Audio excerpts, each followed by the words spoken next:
ছাত্রছাত্রীরা, তোমরা যারা এই বছর উচ্চ মাধ্যমিক দিতে চলেছো তোমরা জানো যে এই বছরই হলো লাস্ট ইয়ার যেখানে কিনা তোমরা পুরনো সিলেবাস অনুসারে বোর্ডের পরীক্ষা দেবে। হ্যাঁ, এই বছরই পুরনো সিলেবাস অনুযায়ী লাস্ট উচ্চ মাধ্যমিক পরীক্ষা, এরপরে শুরু হয়ে যাবে নতুন সেমিস্টার সিলেবাস অনুযায়ী পরীক্ষা। তো এই বছর তোমরা যারা যারা উচ্চ মাধ্যমিক দিতে চলেছো তোমাদের টেস্ট পরীক্ষা কিন্তু খুব সামনে। তো তোমাদের সেই টেস্ট পরীক্ষা এবং ফাইনাল পরীক্ষা অর্থাৎ বোর্ডের পরীক্ষার কথা মাথায় রেখে আজ তোমাদের জন্য নিয়ে চলে এসেছি তোমাদের ভূগোল বিষয়ে কিছু গুরুত্বপূর্ণ প্রশ্ন, যে প্রশ্নগুলো কিন্তু অবশ্যই তোমাদের টেস্ট এবং ফাইনালের কথা মাথায় রেখে একেবারে বাছাই করা বিভিন্ন অধ্যায় থেকে নিয়ে আসা গুরুত্বের নিরিখে। তো এই যে প্রশ্নগুলো আজকে তোমাদের বলবো সেই প্রশ্নগুলো কিন্তু পুরো বই থেকে মানে তোমাদের টোটাল সিলেবাস যা আছে সেই সিলেবাসের মধ্যে থেকে বেছে নিয়ে আসা প্রশ্ন এবং গুরুত্বের নিরিখে বেছে নিয়ে আসা প্রশ্ন। সুতরাং বুঝতেই পারছো আজকের এই ভিডিওটা তোমার জন্য কতটা কার্যকরী, কারণ টেস্ট পরীক্ষার আর বেশি সময় নেই, তাছাড়া ফাইনালের জন্যও কিন্তু এই প্রশ্নগুলো খুব গুরুত্বপূর্ণ। তোমরা এটা তো প্রত্যেকে নিশ্চয়ই জানো, যেহেতু তোমরা মাধ্যমিকের মতো একটা বোর্ড এক্সাম দিয়ে চলে এসেছো। টেস্ট পরীক্ষা হচ্ছে বোর্ডের পরীক্ষার ঠিক আগের প্রিপারেশন, মানে ফাইনালের পরীক্ষাকে মাথায় রেখেই কিন্তু টেস্টের প্রশ্নপত্র করা হয় বিভিন্ন স্কুলে। সুতরাং আজকের বলা এই প্রশ্নগুলো যেমনি তোমার বোর্ড এক্সামের জন্য গুরুত্বপূর্ণ ঠিক তেমনি তোমার টেস্টের জন্যও কিন্তু গুরুত্বপূর্ণ। সুতরাং প্রশ্নগুলো তোমাকে দেখতেই হবে এবং বুঝে নিতে হবে, আর এখন থেকে সুন্দর করে তৈরি করতে হবে উত্তরগুলো, সেই সঙ্গে সঙ্গে তোমাকে লিখে প্র্যাকটিস করতে হবে। আর যে প্রশ্নটার উত্তর তোমার মনে হবে যে তোমার দরকার আছে, তুমি এই চ্যানেলের তরফ থেকে পেতে চাও, তাহলে সেটা কমেন্ট সেকশনে জানিও। আমি খুব তাড়াতাড়ি তোমাদের জন্য সেই প্রশ্নের উত্তরগুলো আনার অবশ্যই চেষ্টা করব। এখন আর সময় নষ্ট না করে চলো সরাসরি আমরা চলে যাই সেই প্রশ্নগুলোর দিকে যেগুলো তোমাদের এইবারের পরীক্ষার জন্য খুব গুরুত্বপূর্ণ টেস্ট এবং ফাইনালে।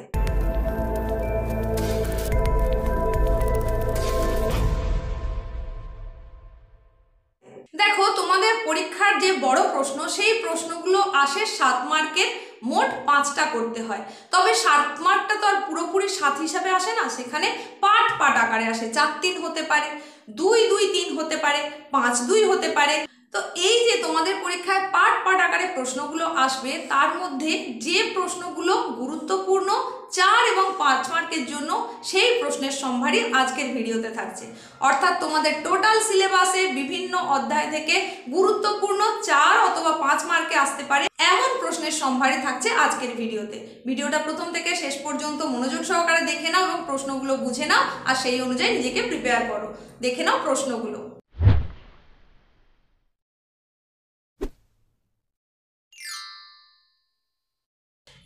শুরুতেই তোমাদের যে অধ্যায় রয়েছে সেটা হচ্ছে ভূমিরূপ গঠনকারী প্রক্রিয়া।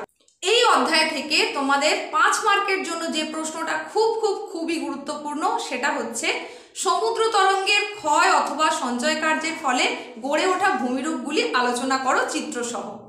এই যে প্রশ্নটার কথা বললাম, এখানে ক্ষয় এবং সঞ্চয় দুটোর কথাই বলেছি। দুটো প্রশ্নই কিন্তু আসবে না, হয় ক্ষয়টার জন্য যে ভূমিরূপ গড়ে ওঠে সেটা লিখতে বলতে পারে, তা না হলে সঞ্চয় কার্যের জন্য কোন কোন ভূমিরূপ গড়ে ওঠে সেটা বলতে পারে। তো তোমাকে যেটাই বলুক না কেন তোমাকে দুটো প্রশ্ন তৈরি করতে হবে। দুটো প্রশ্নই কিন্তু ইম্পর্টেন্ট প্রশ্ন এবং অবশ্যই ছবি সহযোগে এবং উদাহরণ সহযোগে এই প্রশ্নের উত্তরটা তুমি তৈরি করে নেবে। পরবর্তী যে গুরুত্বপূর্ণ প্রশ্ন সেটা হচ্ছে প্রবাল প্রাচীর গড়ে ওঠার অনুকূল পরিবেশ আলোচনা করো। এটাও খুবই গুরুত্বপূর্ণ একটা প্রশ্ন। অবশ্যই এই প্রশ্নটা পয়েন্ট আকারে সুন্দর করে লিখবে, সুন্দর করে তৈরি করে নেবে এবং সময় ধরে লিখে অভ্যেস করবে। এই পোর্শন থেকে আরো একটা গুরুত্বপূর্ণ প্রশ্ন আছে, সেটা এখন বলে দিই। প্রবাল প্রাচীরের উৎপত্তি, বৈশিষ্ট্য এবং শ্রেণীবিভাগ আলোচনা করো। এইটাও কিন্তু এই প্রবাল প্রাচীর অংশ থেকে কিন্তু একটা গুরুত্বপূর্ণ প্রশ্ন। এটাও তোমরা এরই সঙ্গে তৈরি করে নেবে, অবশ্যই 5 মার্কের প্রশ্ন হিসাবে। পরবর্তী যে প্রশ্নটার কথা বলছি সেটা হলো ভৌমজলের নিয়ন্ত্রক সমূহ এবং তার উৎসগুলির পরিচয় দাও। এটাও একটা খুবই গুরুত্বপূর্ণ প্রশ্ন, এই প্রশ্নটাও তোমরা তৈরি করে নেবে। আর মাত্র দুটো প্রশ্নের কথা বলবো এই অধ্যায় থেকে। চিত্রসহ প্রশ্রবণের শ্রেণীবিভাগ করো। এই রকমই আরো একটা গুরুত্বপূর্ণ প্রশ্ন, কার্স্ট ভূমিরূপ গড়ে ওঠার অনুকূল ভৌগোলিক পরিবেশগুলি আলোচনা করো। ব্যাস, এই যে তোমাদের ভূমিরূপ গঠনকারী প্রক্রিয়া অধ্যায়টা, এখান থেকে মাত্র এই কয়েকটা প্রশ্ন অবশ্যই ভালো করে তৈরি করবে।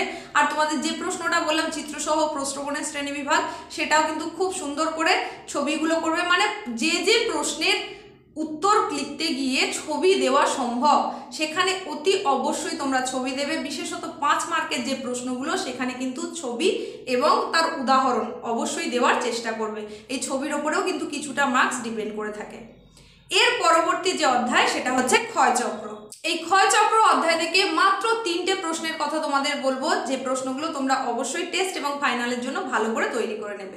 তার প্রথম প্রশ্ন হলো, নদীর পুনর্জীবন লাভের ফলে যে ভূমিরূপগুলি গড়ে ওঠে তার মধ্যে যে কোনো 3টি চিত্র সহ বিবৃত করো। দেখো এখানেও চিত্রের কথা আলাদা করে উল্লেখ করেই দেওয়া হলো, সুতরাং তোমাকে তো অবশ্যই ভালো করে ছবিগুলো প্র্যাকটিস করতে হবে এবং সুন্দর করে তার উত্তরটাও তৈরি করতে হবে। এই হলো প্রথম প্রশ্ন। পরবর্তী যে প্রশ্নটাই ক্ষয়চক্র থেকে বলবো সেটা হচ্ছে, পুনর্যৌবন লাভ কি, পুনর্যৌবন লাভের শ্রেণীবিভাগ করো। আর একটা প্রশ্ন যেটা এই অধ্যায় থেকে বলবো সেটা হচ্ছে, ভূমিরূপ হলো গঠন, প্রক্রিয়া এবং পর্যায়ের সম্মিলিত ফল, উক্তিটি ব্যাখ্যা করো। ব্যাস, ক্ষয়চক্র প্রশ্ন থেকে তোমরা এই 3টে প্রশ্নই ভালো করে তৈরি করে নেবে। আর তারপরে যে অধ্যায় রয়েছে তোমাদের জল নির্গম প্রণালী, এখান থেকেও মাত্র হাতে গোনা 3টে প্রশ্নের কথা বলবো। প্রশ্নগুলো একটু দেখে নাও। বিভিন্ন প্রকার জল নির্গম প্রণালীর সচিত্র বিবরণ দাও। আবার এই প্রশ্নটাই এইরকম আসতে পারে, চিত্র সহ বিভিন্ন প্রকার জল নির্গম প্রণালী বিবৃত করো। এই হলো গিয়ে প্রথম প্রশ্ন। অবশ্যই দেখো এখানেও চিত্রের কথা উল্লেখ করেই দেওয়া আছে, সুতরাং ভালো করে তোমাকে ছবিগুলো আঁকা প্র্যাকটিস করতে হবে। পরবর্তী যে প্রশ্নটার কথা বলবো সেটা হচ্ছে, আভ্যন্তরীণ গঠন দ্বারা বিভিন্ন প্রকার জল নির্গম প্রণালী কিভাবে নিয়ন্ত্রিত হয়। আর এই অধ্যায়ের লাস্ট প্রশ্ন হচ্ছে, মানে 3 নম্বর প্রশ্ন, বৃক্ষরূপী জল নির্গম প্রণালীর সঙ্গে ভূগাঠনিক সম্পর্ক বিশ্লেষণ করো। খুব গুরুত্বপূর্ণ একটা প্রশ্ন, এটাও ভালো করে তৈরি করবে। আর এর পরবর্তী যে অধ্যায় রয়েছে তোমাদের সেটা হচ্ছে মৃত্তিকা। এরপরে আমরা সেই অধ্যায়ের গুরুত্বপূর্ণ প্রশ্নগুলো দেখে নেব। মৃত্তিকা অধ্যায় থেকেও মাত্র 3টে প্রশ্নের কথা বলবো। তার প্রথম প্রশ্ন হচ্ছে, মৃত্তিকা সৃষ্টিতে আদি শিলা ও জলবায়ুর প্রভাব বর্ণনা করো।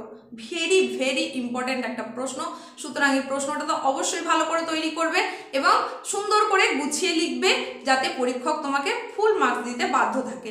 পরবর্তী প্রশ্ন এই অধ্যায় থেকে, মৃত্তিকা সৃষ্টির বিশেষ প্রক্রিয়াগুলি আলোচনা করো। আর এই অধ্যায়ের শেষ প্রশ্ন, চিত্রসহ মৃত্তিকার পরিলেখের বৈশিষ্ট্য বর্ণনা করো। ব্যাস, মৃত্তিকা অধ্যায় থেকে মাত্র এই 3টে প্রশ্ন সুন্দর করে নেবে। এরপরে আমরা দেখব বায়ুমণ্ডল অধ্যায়ের গুরুত্বপূর্ণ 4 অথবা 5 মার্কের প্রশ্ন।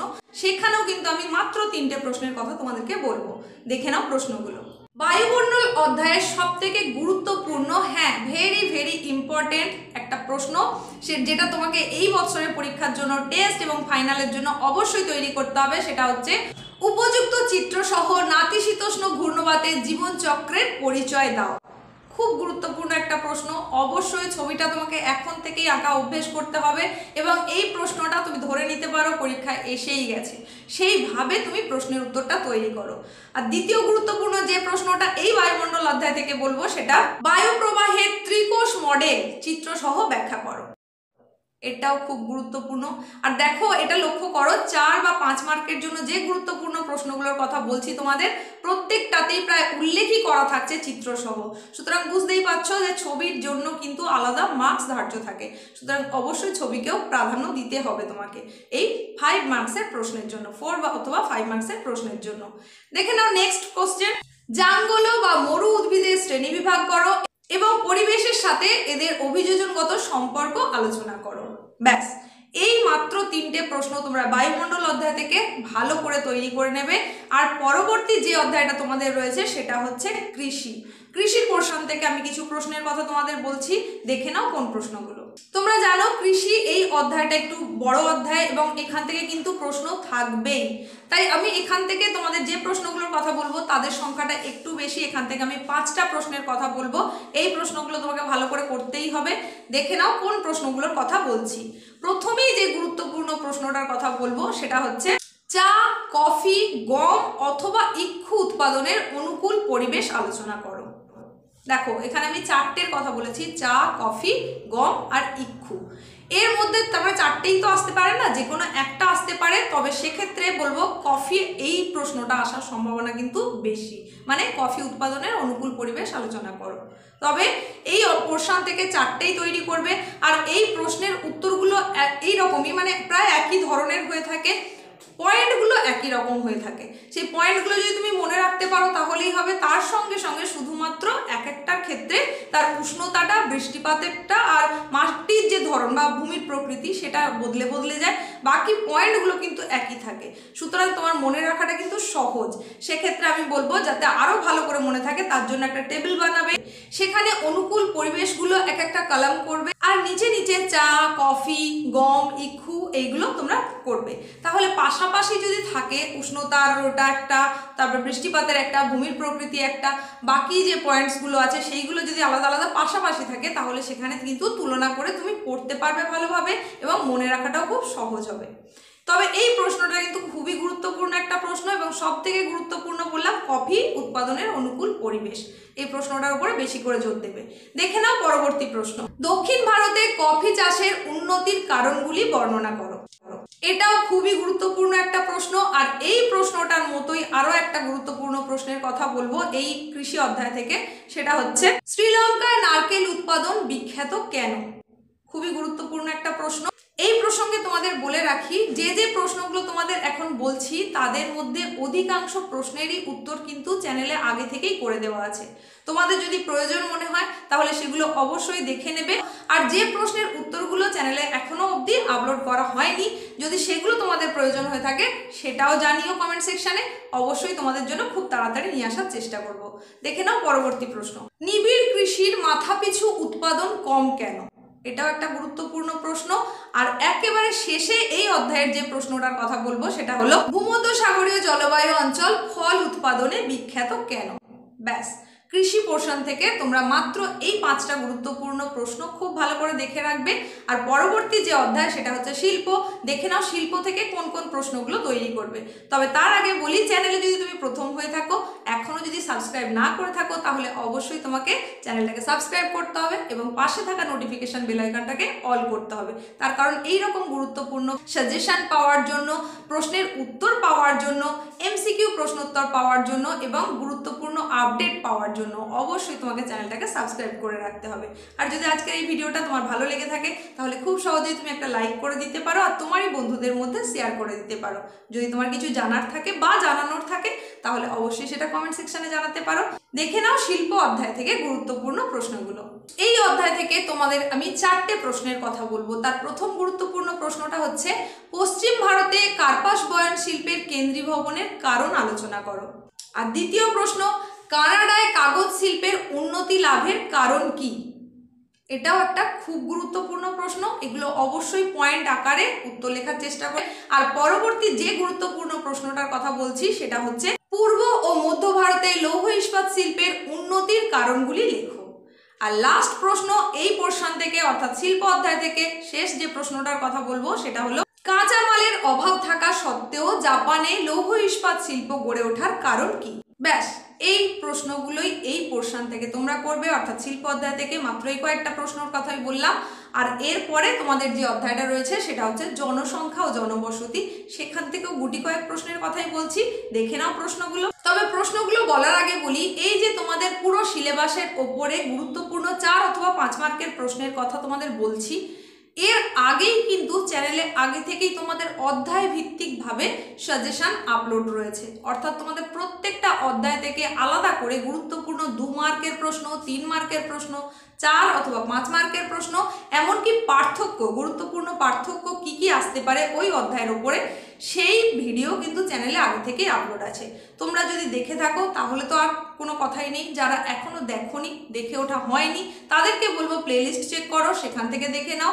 তাছাড়া আজকের ভিডিওর ডেসক্রিপশন বক্সেও ওই লিঙ্কটা পেয়ে যাবে প্লেলিস্টের, সেখান থেকেও তোমরা দেখে নিতে পারো অধ্যায় ভিত্তিক সাজেশন, যেখানে তুমি কিনা 2 মার্কের প্রশ্নও পেয়ে যাবে, 3 মার্কের প্রশ্ন পাবে, 4 অথবা 5 মার্কের প্রশ্নও পাবে, এমনকি পার্থক্যগুলোও পাবে। দেখে নাও জনসংখ্যা ও জনবসতি অধ্যায় থেকে কোন প্রশ্নগুলোর কথা বলছি। প্রথম প্রশ্ন, পৃথিবীব্যাপী বিভিন্ন অঞ্চলের অসম জনবন্টনের প্রাকৃতিক এবং অপ্রাকৃতিক কারণগুলি লেখো। খুব খুব খুব গুরুত্বপূর্ণ একটা প্রশ্ন, অবশ্যই এটা ভালো করে তৈরি করবে। আর তারই সঙ্গে এইরকম একটা গুরুত্বপূর্ণ প্রশ্ন হচ্ছে কর্মধারার ভিত্তিতে গ্রামীণ অথবা পৌর জনবসতি শ্রেণী বিভাগ করো। এখানে গ্রামীণ এবং পৌর দু রকমের কথাই বলেছি, দুটো একসাথে পড়বে না, যে কোনো একরকম পড়বে। তো সেই অনুযায়ী তোমরা শ্রেণী বিভাগটা করবে, অর্থাৎ কর্মধারার ভিত্তিতে গ্রামীণ জনবসতি শ্রেণী বিভাগ, আর তা না হলে বলতে পারে কর্মধারার ভিত্তিতে পৌর জনবসতি শ্রেণী বিভাগ করো। পরবর্তী প্রশ্নটা দেখে নাও। গোষ্ঠীবদ্ধ অথবা বিক্ষিপ্ত জনবসতি গড়ে ওঠার কারণ বর্ণনা করো। এক্ষেত্রেও বলে রাখি, দুটো একসাথে আসবে না, হয় বলবে গোষ্ঠীবদ্ধ জনবসতি গড়ে ওঠার কারণ বর্ণনা করো, তা না হলে বলবে বিক্ষিপ্ত জনবসতি গড়ে ওঠার কারণ বর্ণনা করো। দুটো প্রশ্নই ইম্পর্টেন্ট, তাই একই সাথে তোমাদেরকে প্রশ্নগুলো বলে দিলাম। আর এই পোর্শন থেকে, অর্থাৎ জনসংখ্যা জনবসতি এই অংশ থেকে তোমাদের লাস্ট যে প্রশ্নটার কথা বলবো সেটা হচ্ছে বিশ্বব্যাপী জনসংখ্যা বন্টনের ওপর পরিব্রাজনের প্রভাব লেখো। ব্যাস, এই অধ্যায় থেকে মাত্রই কয়েকটা প্রশ্ন করলেই হবে। আর এরপরে অর্থাৎ একদম শেষ অংশে তোমাদের যেটা রয়েছে আঞ্চলিক অর্থনৈতিক উন্নয়ন, সেই অংশ থেকেও একদম হাতে গোনা তোমাদেরকে প্রশ্নের কথা বলছি, দেখে নাও প্রশ্নগুলো। এই অধ্যায় থেকে মাত্র দুটো প্রশ্নের কথা তোমাদের বলবো। তার মধ্যে প্রথম যে প্রশ্নটা গুরুত্বপূর্ণ প্রশ্ন, সেটা হচ্ছে হলদিয়া বন্দর গড়ে ওঠার কারণ আলোচনা করো। আর শেষ প্রশ্ন ভারতের পরিকল্পনা অঞ্চলের স্তর ক্রম আলোচনা করো। ব্যাস, মাত্র এই দুটো প্রশ্ন এই অধ্যায় থেকে তোমরা তৈরি করে নেবে খুব ভালো করে। এতক্ষণ ধরে বলা প্রত্যেকটা প্রশ্ন কিন্তু মোস্ট ইম্পর্টেন্ট প্রশ্ন তোমাদের টেস্ট এবং ফাইনালের জন্য। সুতরাং অবহেলা না করে এখন থেকেই প্রশ্নগুলো রোজ দিন যদি তুমি একটা বা দুটো করে তৈরি করতে পারো, তাহলে কিন্তু সময়ের মধ্যেই প্রত্যেকটা প্রশ্ন তৈরি হয়ে যাবে সুন্দর করে, এবং তুমি তোমার বোর্ডের পরীক্ষার জন্য নিজেকে খুব ভালো করে প্রিপেয়ার করে নিতে পারবে। সুতরাং অবহেলা একেবারেই নয়, সময় ধরে উত্তরগুলো তৈরি করো এবং বারবার করে লিখে অভ্যেস করো।